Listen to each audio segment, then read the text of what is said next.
that point in time, the military power was not as one-sided as it would be by the late 19th century.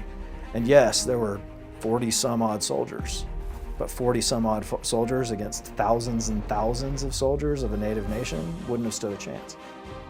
As the Corps of Discovery continued up the Missouri River, just north of the Platte River, they had their opportunity for a first council meeting with leaders of the Ottawa, Maha, and Missouri tribes. 12 or 14 chiefs, major chiefs or sub-chiefs that came. They had gifts with them of watermelon, and Lewis and Clark gifted them that first evening with roast meat. One of the things that they had to do from the very beginning is show deference to other cultures and other peoples.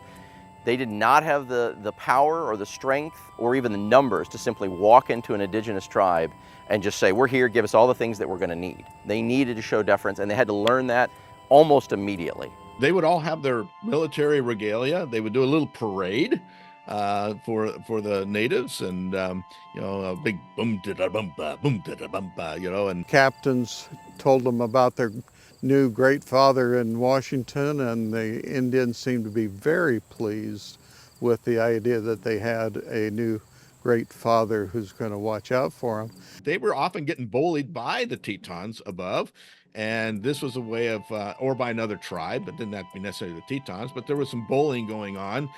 But they were open to it because it was nice to have someone with some power. They were gifted medals. The main chief received a large medal. The sub-chiefs received smaller medals. They would go through all these things, and they would give a flag out. A lot of the chiefs then would take the flag and fly it over their camp. It was a way of showing that they were now under they had a new big chief, as they would call it. While there would be challenges and hardships to come, only a few days after the first council meeting, the Corps of Discovery faced their first and only true tragedy. One of the sergeants, he's one of the 9 young men from Kentucky, and so he had a squad that he was in charge of. He was tall and strong, but he was complaining about being sick. I know on July 31st he said something about being sick for some time. Charles Floyd entered in his journals that he had not been feeling well, but was feeling better at that time and was able to take food. And then he felt better. And then 2 weeks later, he felt much worse again. His health must have declined rapidly because only about another 110 miles from here is when he passed away. He developed what turned out to be appendicitis. And in 1803 or 1804, somebody with appendicitis would have died anyway. Floyd's death, too, along the way, which was certainly a tragic event that happened. But that's just 3 months after they depart, and they've lost a sergeant already.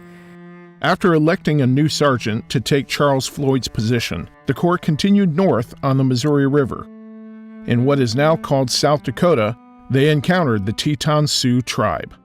Lewis and Clark came as ambassadors with gifts for the chiefs and whatnot, and so they said, no, we would need more than just these few gifts and whatnot. So they were going to hold them up until they gave them more. The Tetons, when they stopped them, they were going to take the pirogue. The first thing he wanted to do was get one of those pirogues. But then when they got on the barge, they wanted the whole shooting match. They weren't going to let any of those guys go. In fact, their last threat to them is, we're going to take every single one of you. If we have to take you one at a time, we're going to get you. For some reason, the Tetons liked their liquor. They had them pretty liquored up. There was a chief called the Partisan who was absolutely drunk out of his mind. Partisan then says, he's the one that grabs the cord there and says, we want the pirogue. We want this little vessel. And Clark says, you can't have that. At that point, they had several hundred Sioux warriors all ready to open fire against the 50 men of the expedition. And Lewis was about ready to shoot somebody. He had his gun pointed at one of the Teton Sioux who was holding the rope, and said, this is it. We're going to get out of here if we have to shoot our way out of here. If somebody would have if a musket had gone off at the wrong time, or cooler heads hadn't prevailed, they would have been wiped out. It would have been a short Lewis and Clark expedition story. Clark being ever the diplomat, there was a black buffalo and then black medicine, the third chief was a little bit more amicable. He was the one that was kind of the middleman, and he talked him down, and he said, well, why don't you let me ride with you? And when he did that, he was able to kind of keep things down, and eventually he gets off. I think after that, now they're going, okay, we got to be careful here. For more information or to become involved with the Lewis and Clark Trail Alliance, visit lewisandclark.org. To learn more about Shenandoah University and the Shenandoah Center for Immersive Learning, visit su.edu/skill.